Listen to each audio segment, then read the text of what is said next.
شيء وهو بكل شيء عليم ذلكم الله ربكم لا إله إلا هو خالق كل شيء فاعبدوه وهو على كل شيء وكيل۔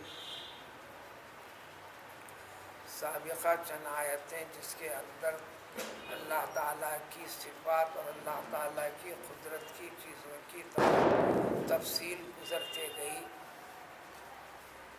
جس میں جو انسان کے اطراف و اکناف قدرت کی نشانیاں پھیلی ہوئی ہیں، اس کے نظام کی بقا، اس پہ رد و بدل، یہ تمام کی تمام چیزیں اور اس کا تعلق صرف اور صرف اللہ تعالیٰ کے ارادے، اللہ کی قدرت کے ساتھ ہے۔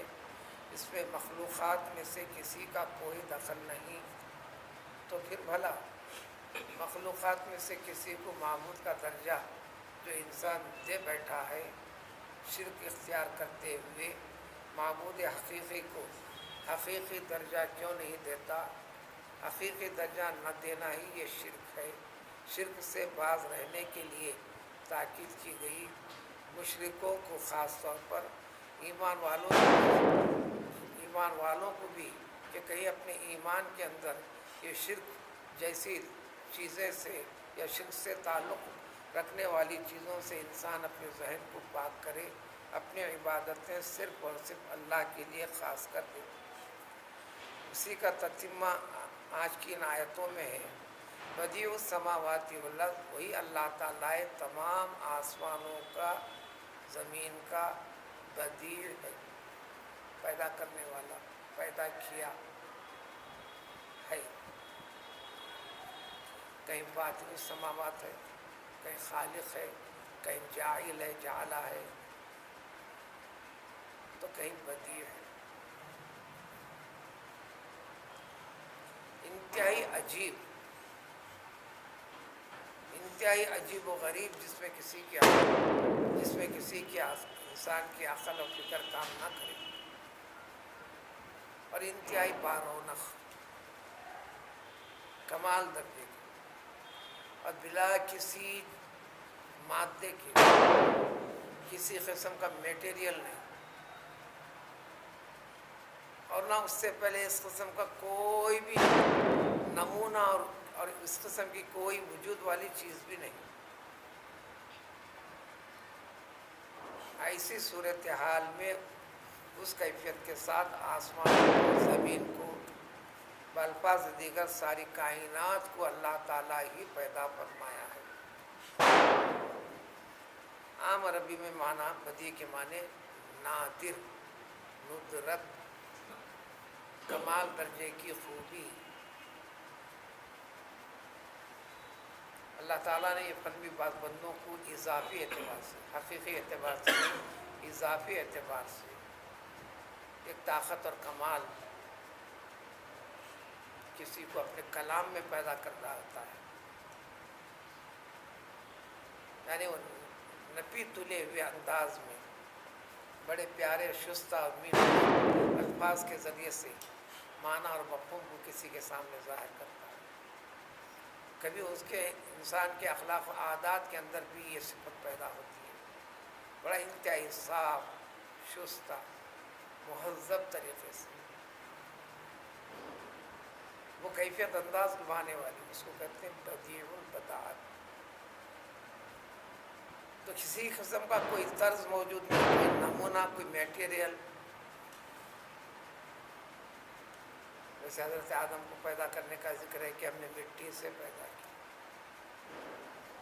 مٹی کے مادے سے، مٹی کی تمام خوبیوں کو ایک جگہ جمع کر کے اس میں سے معاصر حاصل کرنے کے حضرت آدم کو پیدا کیا، پھر سارے کے سارے انسانوں کو آدم کے ذریعے سے پیدا کرتے چلے گئے۔ اس چیز کے اندر کوئی چیز نہیں، اللہ تعالیٰ تمہارے سامنے رکھ دیا۔ انسان کی نظر جھکتی ہے تو زمین، اٹھتی ہے تو آسمان، وہاں پہ ساری کی ساری کائنات اجمالی طور پر آسمان اور زمین کے درمیان میں، یہ تمام کی تمام چیزوں کا خالق پیدا کیا اسی نے۔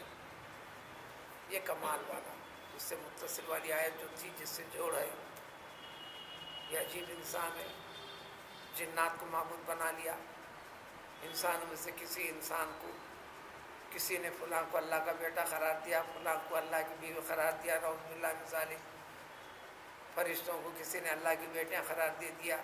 یہ کل کی آیت میں تفصیل گزری تھی۔ اسی سے جڑنے کے بعد، وہ مفہوم کو سامنے رکھنے کے بعد، اب ان چیزوں کا معنی مفہوم اچھی طریقے سے دماغ میں جڑے گا۔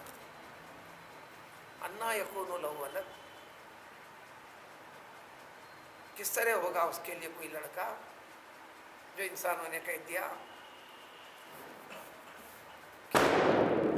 کس نے کیا کہا؟ قرآن میں تفصیل ہے کئی جگہ، سورہ توبہ میں تو وضاحت ہے، قالت الیہود عزیر ابن اللہ، یہ یہودیوں کا نظریہ ہے، پیغمبر عزیر علیہ السلام کو اللہ کا بیٹا مان لیتے ہیں۔ ایک عجیب سا کارنامہ دیکھا جو قدرت نے کروایا ان کے لیے، بس اس بنیاد پر ان کو اللہ کا بیٹا قرار دے دیا۔ اس کی ایک بڑی طویل تفصیل ہے۔ وقالت النصارى مسیح ابن اللہ، سارے کرسچن عیسائی نے حضرت عیسیٰ ابن مریم علیہ السلام کو اللہ کا فضل قرار دے دیا۔ سارے مشرکین فرشتوں کو اللہ کی بیٹیاں ماننے لگے۔ اس طرح کوئی چاند کی پوجا کر رہا ہے، کوئی چاند کو مانتا ہے، کوئی سورج کو یہ درجہ دیتا ہے، کوئی مخلوقات میں سے دیتا ہے، کوئی زندوں کو دیتا ہے، کوئی مردوں کو دے دیتا ہے، کوئی مندر کو دے دیتا ہے درجہ، کوئی خبر کو دے دیتا ہے درجہ۔ جس درجے میں جس چیز کو اللہ تعالیٰ نے باقی رکھا ہے، اس درجے کے قائل ہونا، اعتراف کرنا،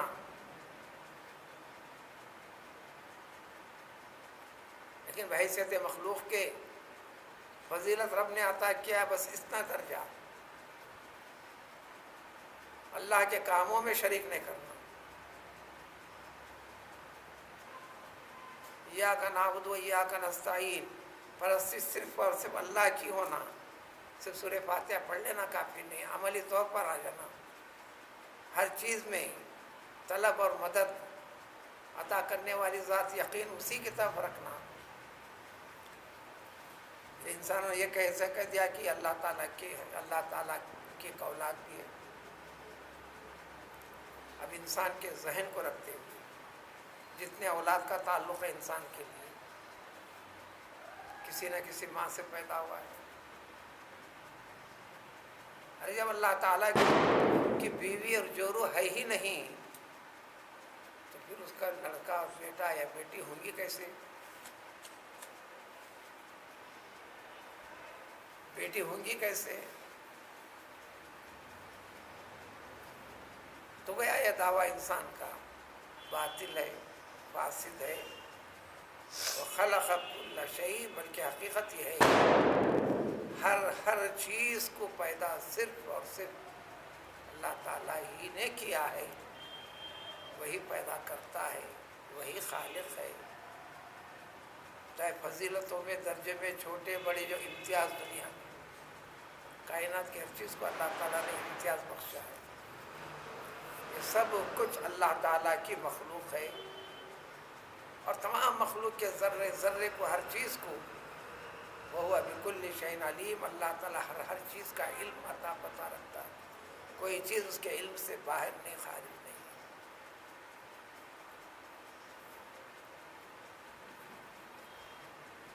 اتنی بڑی دنیا میں اللہ کے ایک بندے کو خیال آیا، ایسا آتا ہے 20 لوگوں کے اس میں، آج بھی آ سکتا ہے، آج بھی آتا بھی ہے، اکثر نہیں کبھی کبھی آتا ہے کہ اتنی کائنات اتنی بڑی جو ہے، اس میں کیا میرا تذکرہ اللہ تعالیٰ کے پاس محفوظ ہوگا؟ کیا میں بھی اللہ تعالیٰ کے علم میں ہوں یا نہیں؟ پیغمبر موسیٰ علیہ السلام کے زمانے میں ایک مسخرے ٹائپ کا آدمی تھا، شرارت پسند تھا، لوگ اس کو ناپسند ہی کرتے تھے، یعنی اس کے حرکات و سکنات سے لوگوں کے پاس بھی ناپسندیدہ تھا۔ مسخرہ منسوجہ پیغمبر موسیٰ علیہ السلام سے راستے میں جب آپ گزر رہے تھے تو روک کر پوچھا اچھا آپ کلیم اللہ ہیں، اللہ تعالیٰ سے ہم کلام ہوتے ہیں؟ نبی نے فرمایا علیہ السلام نے ہاں۔ اب کے مرتبہ ہم کلام ہو تو ایک بات پوچھ لینا میری، کیا میرا نام میرا ذکر جنتیوں کی فہرست میں یا دوزخیوں کی فہرست میں؟ یہ حدیث میں بھی ہے، ساری فہرستیں تیار ہیں، قیامت تک کی فہرستیں تیار ہیں۔ خود ہمارے پیغمبر صلی اللہ علیہ وسلم نے بھی ایک مرتبہ مکان سے نکلی، صحابہ کی بڑی جماعت مسجد نبوی میں تشریف فرما ہے، بڑی بڑی بھاری بھرکم دو کتابوں کی شکلیں، سیدھے ہاتھ میں کتاب بائیں ہاتھ میں کتاب لے کر باہر نکلے۔ صحابہ سے فرمایا لوگوں جانتے ہو یہ کیا ہے؟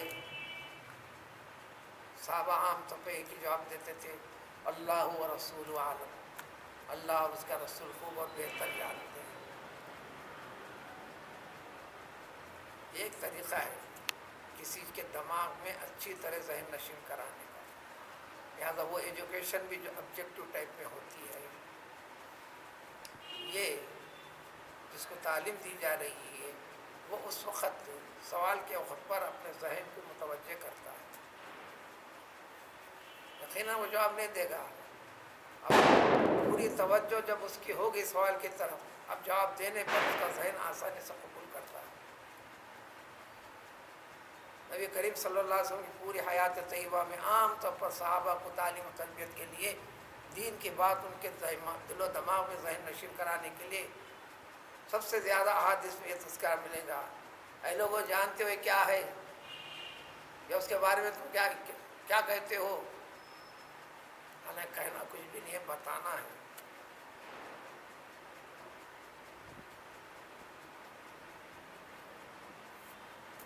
تو اس شخص نے پیغمبر موسیٰ علیہ السلام سے کہا کس رجسٹر میں میرا نام ہے؟ حضور صلی اللہ علیہ وسلم نے بھی وہ جو بتائی تھی کتاب میں فرمایا یہ سیدھے ہاتھ میں جو چیز ہے اس پہ دنیا کی ابتدا سے لے کر انتہا تک وہ تمام لوگوں کے نام تفصیل سے لکھے ہوئے ہیں جن کو اللہ تعالیٰ جنت میں داخل فرمانے والا ہے، اور بائیں ہاتھ میں جو کتاب ہے اس میں تمام بندوں کے نام لکھے ہوئے ہیں قیامت تک آنے والے انسانوں تک کہ یہ دوزخی ہیں، دوزخ میں جانے والے۔ تو یہی علم، یہی پتہ جو غیب والی چیزوں کا تورات میں بھی تھا، سابقہ انبیاء میں بھی تھا، اسی بنیاد کے اوپر اس شخص نے اس سے پوچھ لیا میرا نام کس رجسٹر میں ذرا پوچھ لینا۔ مسخرے کی بات تھی، پیغمبر موسیٰ علیہ السلام بھی اہمیت دیے بغیر سنے اور آگے بڑھ گئے۔ پھر دوسری ملاقات میں چند دنوں کے بعد پھر روکا، پوچھا کہ کیا آپ نے دریافت کیا؟ آپ نے فرمایا نہیں، آپ سے درخواست ہے دریافت کیجیے اللہ تعالیٰ سے، اور پھر بھی آپ نے توجہ نہیں۔ پھر جب تیسری ملاقات میں پھر یاد دلایا، بہت زور دیا، تو آپ نے وعدہ کر لیا کہ اچھی باتیں پوچھ لیتا ہوں۔ چنانچہ پوچھا، بعد میں ملاقات ہوئی تو پوچھا تو فرمایا کہ اللہ تعالیٰ نے بتلایا کہ تمہارا نام دوزخیوں کی فہرست میں لکھا ہوا ہے، اللہ تعالیٰ کے علم میں تمہارا ذکر موجود ہے کہ تم دوزخی ہو، جنتی نہیں ہو۔ یہ سنتے ہی وہ شخص انتہائی خوش ہو کر خوب ناچا، خوشیاں منایا۔ بڑی کامیابی پہ بھی جتنی خوشی ملتی ہے اس سے بڑھ کر خوشی منائی۔ پیغمبر موسیٰ علیہ السلام حیران ہو کر کہے افسوس کرنے، رونے، گڑ گڑانے کا وقت ہے، اللہ کے غضب کا تو شکار ہو رہا ہے، اس کی فہرست میں تیرا نام ہے اور تو اس پر اتنی خوشی مناتا ہے۔ اس نے کہا کہ مجھے جنت میں جانا ہے یا دوزخ میں جانا ہے، کہاں جانا ہے اس کی فکر نہیں ہے، میں یہ سوچ رہا تھا کیا اتنی بڑی کائنات کے اندر میرے ایک حقیر فقیر شخص کا بھی ذکر موجود ہوگا، اللہ تعالیٰ کے علم میں میں بھی کیا موجود ہوں؟ جب پتہ چل گیا کہ میرا بھی ذکر اس کے پاس موجود ہے، میں بھی اس کے علم میں پوری طرح حاضر اور موجود ہوں، بس بس اس کے فہرست پہ اس کے علم میں میرا ذکر ہے، بس اس سے بڑی اور کیا کامیابی اور خوشی ہو سکتی ہے؟ اس واقعے سے صرف یہ ذکر کرنا ہے، اس کے دوسرے پہلو عبارتوں کے اوپر نہیں جانا ہے کہ اللہ کے علم سے کوئی چیز خارج نہیں، بکل شیء علیم، ہر چیز کا علم اللہ تعالیٰ کو ہے، سب اس کے علم کے تحت ہے، سب معلومات ہیں، وہ عالم ہے، وہ علیم ہے۔ یہ معلوم چیز جو مخلوق ہے خالق کی، وہ معبودیت کا درجہ کیا ہے؟ وہ پچھلی پوری آیتوں سے ترجمہ تفسیر کے ساتھ اس کو جوڑنے کے بعد اس آیت کا مفہوم جڑے گا، ذالکم اللہ ربکم، یہ ہے دیکھو تمہارا رب اللہ۔ اور آیت میں پہلے اللہ کا ذکر ہے، ذالکم اللہ، یہ ہے اللہ تعالیٰ، ربکم، جو تمہارا رب ہے، ہر چیز کا رب ہے۔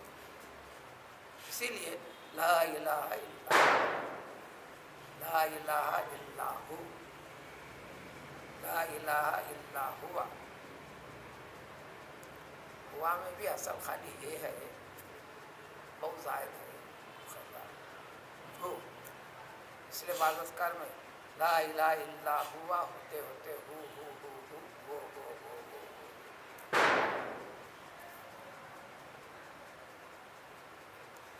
کمال درج کے علم و حقائق و معرفت رکھنے والوں نے بھی فیصلہ کر نہیں پایا جو دشوار ہے، اللہ کا حقیقی نام کیا ہے؟ عام اس میں آپ کو اللہ اس کا اصل نام ہے، ما بقی سب اس کے صفات ہیں، کتنے 99 کا ذکر ہے، 100 کا ذکر ہے، جبکہ دیگر روایت میں آتا ہے کہ اللہ تعالیٰ کے ایک نے 1000 نام ہیں، 1000 نام۔ یہ بھی وضاحت ہے کہ تورات کے اندر 300 ناموں کا ذکر ہے، زبور کے اندر 300 کا نام کا ذکر ہے، انجیل میں 300 کا ذکر ہے، بقیہ بچے 100 کا اس قرآن کے اندر ہے۔ تو گئے ہمیں جو 100 نام بتا دیے گئے جس کو ہم جمع کیا حدیث کے روشنی میں، وہ بھی حضرت ابو ہریرہ رضی اللہ تعالیٰ عنہ کی سند سے تفصیل سے ترمذی نے ذکر کیا ہے، وہاں باقی دیگر حدیث میں تفصیل کے بغیر 99 نام ہیں، للہ 99 اسما او کما قیل، مطلق حکم ہے حدیث شریف میں، کلام پاک کی تلاوت کرو، ڈھونڈ کے نکالو اللہ تعالیٰ کے نام، جو جمع کرے گا اس کے لیے جنت یقینی قطعی ہونے کا اعلان نبی صلی اللہ علیہ وآلہ وسلم۔ وہ کیسے نکالنا؟ قرآن کے ترجمے معنی مطلب سے یہ اللہ تعالیٰ یہی کیا، یہ کرنے والا جو ہے، جتنے نام کام ہے اللہ کے، اب وہ جمع کرو۔ 20 کتابوں کے مؤلفین قرآنی علوم کی، ہر ایک نے اپنی کتابوں کی فہرست میں اللہ کے اسماء الحسنی کو تلاش کیا، اللہ کے حسنی کو جمع کیا، اس کی حقیقت کو لکھا ہے۔ 20 کتابیں صرف اس حدیث کے روشنی،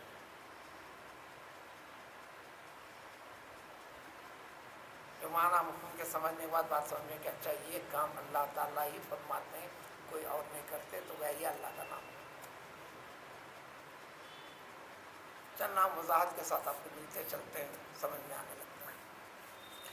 یہ رہا اللہ تعالیٰ جو تمہارا رب ہے، وہی عبادت کے لائق ہے اور کوئی نہیں ہے۔ پھر وضاحت، خالق کل شیء، ہر چیز کا خالق وہی ہے، لہذا اے بندو صرف اور صرف تم اسی کے ہو کر رہو۔ ترجمہ کرتے ہیں پابند اسی کی عبادت کرو، یہ اردو میں پوری معنویت کو نہیں لیتا، اردو عبادت کرو، اردو والی عبادت کے مفہوم کو بہت چھوٹا محدود سمجھتے ہیں، نماز پڑھ لیا عبادت ہو گئی، قرآن پڑھ لیا عبادت ہو گئی، روزہ رکھ لیا عبادت ہو گئی، اس کے سوا کچھ نہیں۔ اب اس کے سوا میں آزاد ہوں،